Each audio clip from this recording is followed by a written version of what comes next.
Hey everyone, it's Courtney and Tom here, and today is the last day of the Tour de Cinch, which means that not only have all of you completed a heck of a couple of weeks to get to this point, but we also have a winner, which we are going to announce later on. But not yet. No, not yet.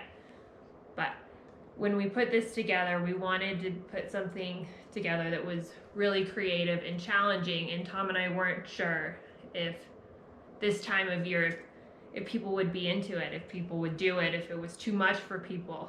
But we know that you guys are all badasses, so we decided to put together the Tour de CINCHmas, and you guys have really exceeded all of our expectations. Yeah, so let's just quickly recap the last 2 weeks, and it has been incredible 2 weeks. All of you guys and girls have really shown some incredible commitment, intensity, focus, teamwork. You know, the list goes on and on. All the cinch focus CPQs really came into play, and you know, it was a very difficult time of year when we designed this stage race. It was kind of an extension off of the Tour de Cinch, which we did in July. But this one was harder, and it came at a time of the year where most of us are struggling for motivation. We're balancing work and family and illness and lack of daylight and struggling with the trainers.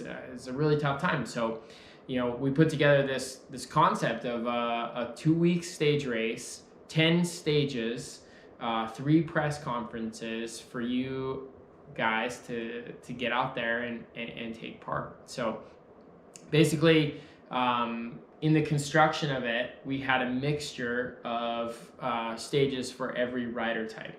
So we have the Classics TT, where we had a prologue, we had a time trial, and we had a team time trial, which was tailor-made for them. Then we had some sprint stages, and that was obviously for the classic sprinter. We had some explosive finishes, that was for the puncher. And then we had everybody's favorite, I know, the climbing stages for the climbers. And what was really cool with the construction of Tour de CINCHmas was that, you know, you guys got to feel exactly what it feels like in these stage races in the Tour de France. You know, so first of all, let's start with the actual efforts. So everything from the prologue to the mountaintop finish, I designed that in a way that you guys would experience the same feel at the right moments that I felt, or the Tour de France riders feel. So like in the time trials, the intensity and the pressure is so high in the very end, and you guys felt that towards the ends of those time trials, it was like, you know, you're struggling just to finish, and that's what a good time trial feels like, and that's what I want you guys to work on, is mentally being able to push through that, which most of you did. In the sprint stages, the challenge was twofold. One, for people to conserve energy. There was a lot of places early on in those stages where you could have wasted energy by blowing through ceilings or dropping floors and then having to re-accelerate. But people did a really good job of that. And then you got to the final, and then you had to build, not drop the floor, and then do the sprint. And so what the floor represents in like the sprint stage or all of these stages is holding your position and holding your momentum. So holding your position in the peloton, like when you drop a floor in the peloton, you lose 2 or 3 spots or maybe more. So like in the sprint, that's like you holding the lead out train, or if you're a GC rider, holding your position in the front and then not dropping the floor right before the end. So really pull concept there. And then having to do a sprint, a controlled sprint, a longer sprint off of some higher zones, really tricky. The punchy finishes that we saw, we really went and checked out that climb closer, which is really a staple. For those of you, you know, that have been in cinch for a while and have been using this play, you're winning group rides, you're winning races. It's hands down one of the most effective plays that we have. But in this case, we used it in the puncher stages, or to cross breakaways as a puncher in the stages. So, you know, that combination of not blowing through the ceiling early on in the acceleration and then holding it for a minute after that really puts an effective punch, like we saw Valverde win Flesh Wallon with, right? So that type of rider. And then we saw, I guess that was last year. This year we saw Alaphilippe win Flesh Wallon with the same place. So it's super, super effective. And then in the mountain stages, we saw everybody's favorite, the Cobra. So big part of being a good climber is being able to surge and decelerate and surge and decelerate. But then also we saw a little hint of the Dream Killer that's going to come in later on everybody's training. We're not ready for it just yet, but the stages where we accelerated for 3 minutes at the bottom of the climb, that's the Dream Killer. So we'll see that. We'll see that later. All in all, really was happy with everyone's performance. I thought that it was a super week. And you know, Courtney, from your end, like, what were some of the things that you saw outside of the training plans that happened with the group over the Tour de CINCHmas? Well, obviously, if you were in the app, there was a heck of a lot going on. But, you know, while this past couple of weeks have been really entertaining and really fun, we're not really here for entertainment at Cinch. We're here to do badass stuff. And I think that everyone really learned the concept of standard deviation and why it's important and how it applies to your cycling outside of just your workouts. And maybe you can speak to that a little bit. Why is SD score important? How does having a low SD score translate to better cycling performances out on the road? Well, that's great. Great you brought that up, Courtney. And SD score, you know, I think it's been in the Cinch program I've been testing it for 3 years now. But basically, it's the quantitative measurement of power control. So we talk about power floors and we talk about power ceilings. The difference between the power and the floor essentially is measured in your standard deviation. So the reason why it's such a good measurement is because it's essentially measuring we're able to measure each zone. So we have 11 powertrain zones. We're able, like, quantitatively to break those zones down and look and see the efficiency of the rider. You guys this week and last week noticed, you know, we hadn't been doing a lot of work in our threshold zones. I threw a little bit of threshold in there, the high threshold stuff. Everybody got a little wobbly in there. That you could see with the SD score, it went off. And as a coach and now as an athlete, you guys are aware and say, oh wow, that shows inefficiency, it shows lack of control. Another place where we can throw curveballs with that is cadence. You know, some of us, I didn't put cadence very much in the Tour de CINCHmas, but coming up, we'll see a lot more of that. High cadence, completely more difficult to control the power, right? So, you know, if we're looking at a really high level execution or high level play, if we're doing high power with high cadence, you can imagine what's going to happen to the SD score. So that brings up another important thing, and a few of you asked this question during the challenge, was like, well, you know, in normal life, like, you know, when we're managing money or other data, you know, we sort of put a scale on standard deviation. So we had to take a percentage. The bigger the number, then it becomes a percentage related. And we're not going to do that here with what we're interested in, because we're specifically looking at zones. So as a powerful rider like myself, who does a lot of 400 watt stuff, 400 watts is, you say, my high threshold. You know, coming off my standard deviation or my SD score on my threshold of 400 should not be scored differently than, say, Jacob, who's doing a 200. It's her 200 is her high threshold. You know, my 400 is my high threshold. It's the same thing. And as we evolve as a group, all of our numbers are going to go up. And it is possible to control a 400 perfectly, just like a 200 or a 150. So, but why is it important when you're out on the road to control your power? Obviously, we know how hard it is, and we know if you don't train to do it, and if you don't focus on it, you're not going to do it. Yeah, you become less efficient without good power control out on the road. A lot of times, what that looks like is just getting less speed out of the same power. And some of you probably noticed it this last 2 weeks, but if you were on Zwift or you were out on the road, the key thing there's two really key components to managing your power control out on the road. The first one is shifting. So you have to look ahead and anticipate the terrain and shifting. And I remember when I first started to excel at time trialing, that was what I figured out first. Was I look ahead at the road, and I would shift before I needed to shift, and therefore I would get that little bit more momentum, a little bit more speed out of the exact same power. And I was a very small rider. We talked about, I mentioned 400 watts. Well, there's people that do almost 500 watts. So very, very difficult. If you guys hear any grunts and whatever, it's not me. It's the little dog mascot. Is here. The mascot's down there.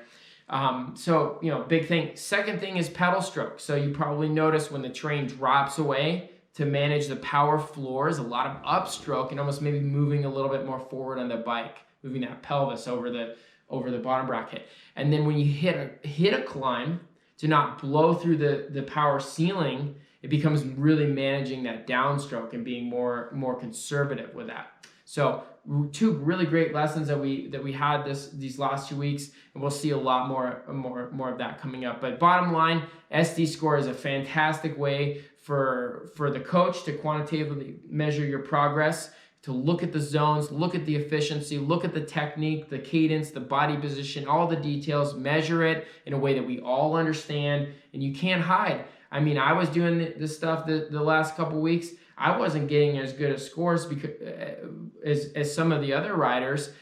Granted, I was outside on some dirt roads, doing some different stuff on some climbs. But if I want to win races against other riders of my caliber, I need to have that control. So this is why this is important for all of us, no matter the level, no matter the power. Really, really key finding. I guess, can I add one more thing? Sure. What I did notice, what was a big revelation of this tour, was in general the riders with a lot of power that maybe have a lot of experience tend to actually not have very good control and are they're not very mindful of this.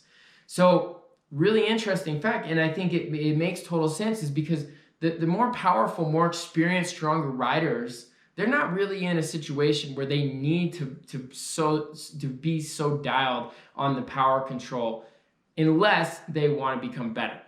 So or unless they're competing with people that are better than them or at the same level as them. Yeah. Because I even know for me, being in a group, riding a lot of times with people that are better than me, if I go over the floor or if I go through the ceiling and then I drop through the floor, like I'm out the back. Yeah. And that's a huge problem. Yeah. And maybe someone with a lot of watts was no problem, I get back in. But for those people, and we all know who we are after these last 2 weeks, that's going to be the difference between our wins and or our solo breakaways or our solo climbs. Power control is a way to become a better climber. It's a way to become a better time trialist. It's a way to become a better sprinter. Better is the key word. Improve is the key word. And then on the flip side, what was really cool was seeing a lot of the smaller riders with less power. They were really on top of the power control. And it makes sense because they have to be so resourceful with what they have. Just like you said, if you blow through a floor, you're dropped. If you spike a ceiling, you're dropped. They don't have the luxury of an extra 50 watts, right? I mean, it's not possible for them. So they have to be really, really on top of it. And we really saw a lot of the smaller riders excel in this challenge over the last 2 weeks. It was really exciting. Yeah, awesome. And I think one more thing I want to touch on real fast was the community aspect of it. And that was my favorite thing to watch. I convinced Tom to let me in all of the groups. So I, was looking at all of the groups interacting, and it was really, really amazing. And I don't know if you felt this way, but I feel like I've gotten to know all of the riders in Cinch so much better now. I think it's easy to really know, people that are local or people that, Tom coaches, but I really feel like I have more of a connection with every single rider at Cinch, and I'm really proud of the way everyone stepped up, and they weren't afraid to get a little bit silly. I think the rest day was my favorite because I just loved watching all of the press conferences. Glenn, shout out to Glenn. He's definitely Mr. Congeniality of the Tour de CINCHmas. Those videos were amazing, and I think that it just speaks to the type of people that we have in this community. That everyone was willing at this time of year, when life is crazy, to kind of go all in with this, and everyone just showed up every single day, and I really couldn't have asked for anything more.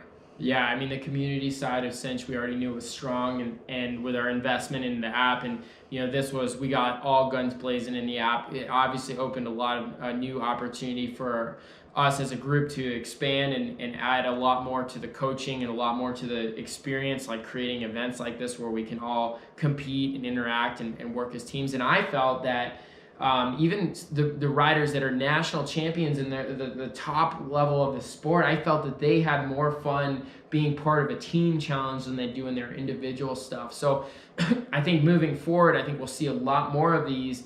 And I think that it really gives us all a much more fulfilling experience in competition, working as teams. I loved seeing the captains really have to manage. I felt like they would probably feel a little bit how I feel sometimes, where I'm like, hey guys, what's the training schedule this week? Where are you? Tell me where you are. Because they had to reach out to these people. Who wants to do what stage?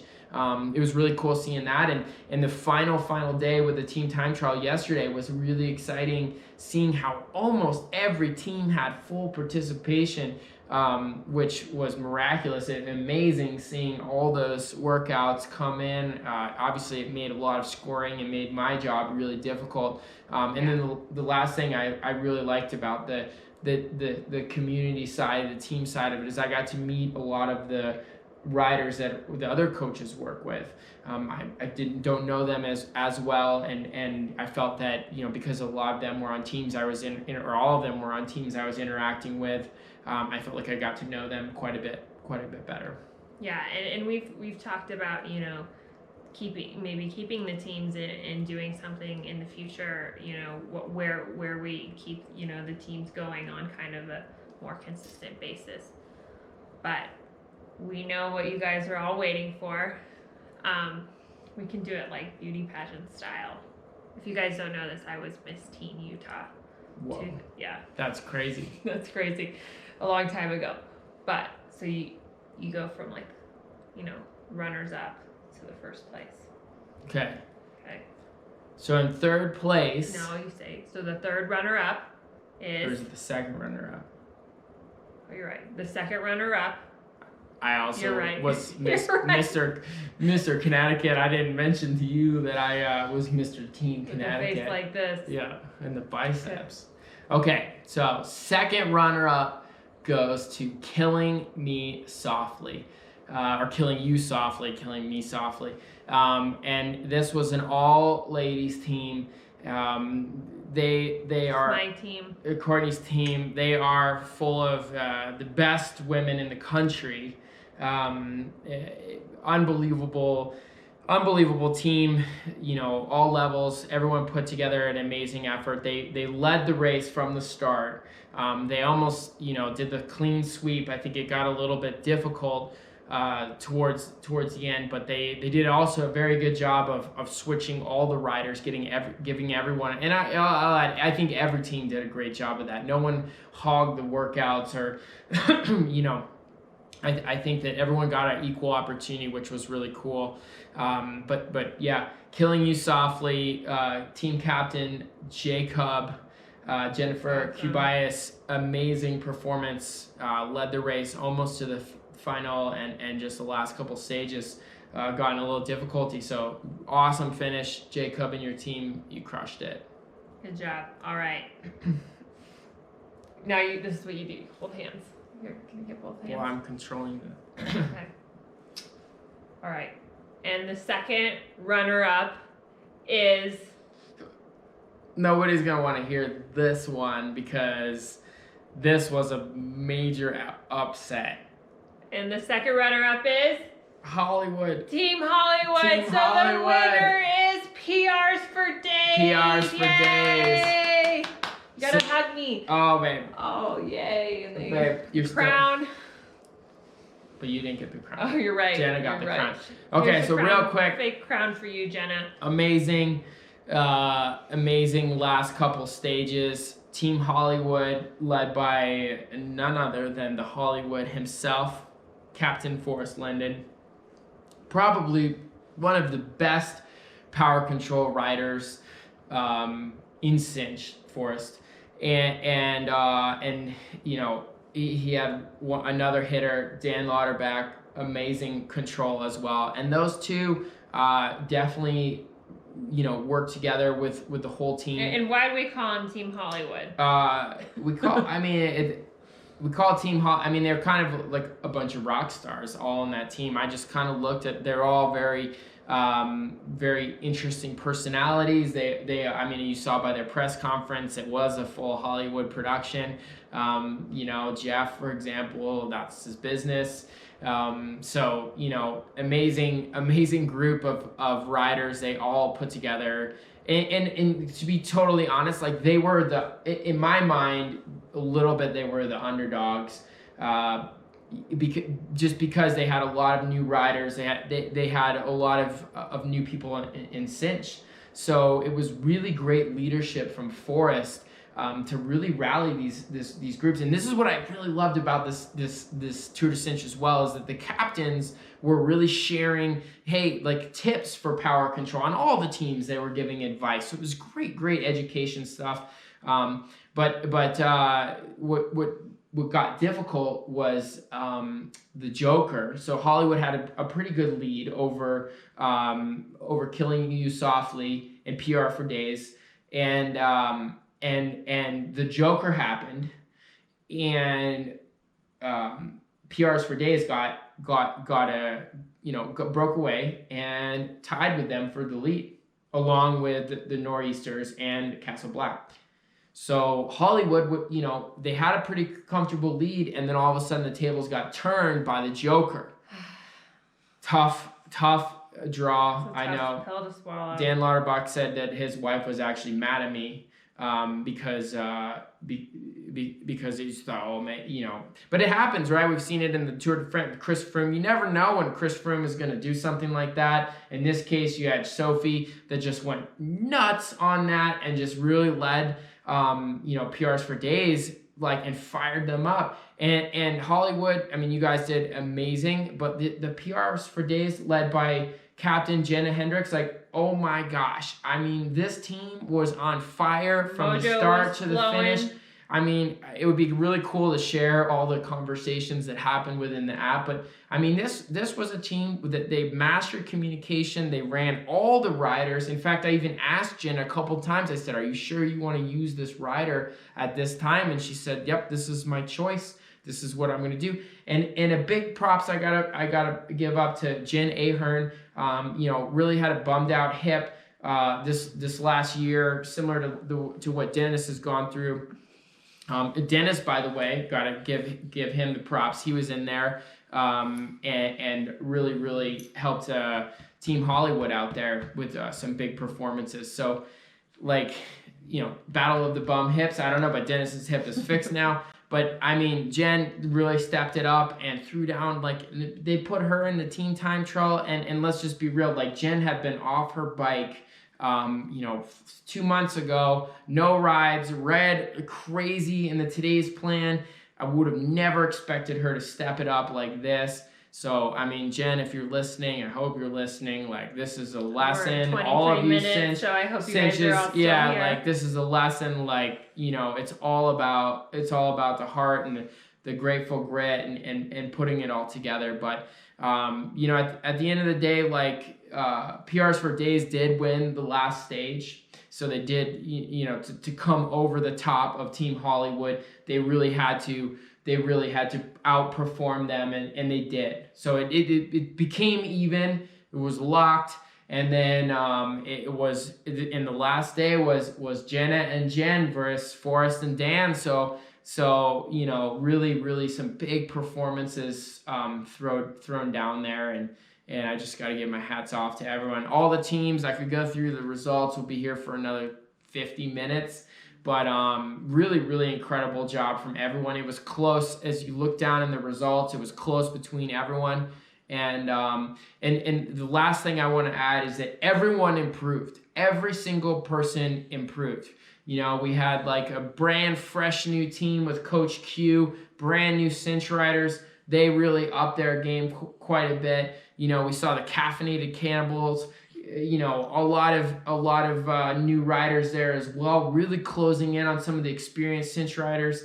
I mean, everybody improved. Yeah. When I was scoring the last week of the workouts, I mean, everybody was getting really high results and marks. So, you know, overall, everybody's a winner, 100%. And let's be real, guys and girls.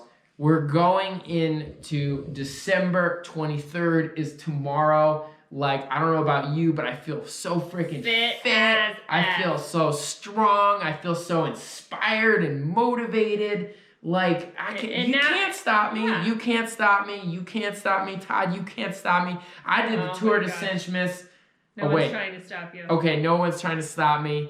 But no one can stop you guys. No one can stop you guys. And now you guys have enjoyed and earned this rest week. So take it. So take your rest week, because I've been testing out some new intervals. They're coming in hot after the holidays. It's going to be tough, but we got to get ready for the next Tour de Cinch. I don't know. We'll figure it out when we do the next one, what it looks like, what the format is. Let's get on the app. If you guys have any feedback, feel free to email it to me. But let's do more events, guys. Sure. Let's do more of this stuff. Let's do stuff in teams.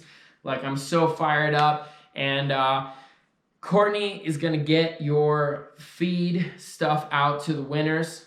Yeah. PRs for days. And we do have a discount for everyone that everyone can access. And I will send out an email with instructions on how to access the feed. And if you're not familiar with the feed, it's this awesome website that basically has all these different nutritional products, from bars to hydration to foam rollers, everything that you could possibly imagine. And the really cool thing about them is you can buy things individually. So if you want to buy, one flavor of this bar, try out this bar, you're not stuck buying a huge pack of something that maybe you don't like. But we put together a super awesome box of products that we approve of, that we both been that we testing think is amazing. And so that's what the next level of Cinch Nutrition that's coming in January is going to be. Specific actual meals and bars and hydration and protein recovery and even some new tricky stuff, because everyone's getting the macros down. We're going to keep the macros coming, but we're just going to give you the meal. Just eat this, like this rice recovery, like just eat this rice recovery. And if you can't eat this rice recovery, then you ask Courtney and say, hey, I can't eat that, make me something else, and she will. Okay, so last thing is that communication is king. So I love all you guys. I think everybody crushed it. But communicate with me and everybody. Like, that's the key. That was the key to success in this. If you have a question on any of this stuff, ask me, ask Courtney. Like, you want to have a conversation about something, just ask. Like, we're here for you guys. Yeah. We want to take you to the next level, and just keep it coming. Let's do this. Bring the heat. 2020 is coming up. Great job, captains. Great job, teams. Amazing. Great job, coaches. Coaches killed it. Cinch coaches are the best. I thought everybody was out there doing above and beyond. And they all had to do the Tour de CINCHmas as well. So it helps them become really relevant with the workouts and the conversations, because if you're going through it, you understand it. All right, well, 30-minute video, check. I love you guys. Thank you so much for all your hard work. Courtney's proud of you. Todd's proud of you. We'll see you later. We'll see you next year.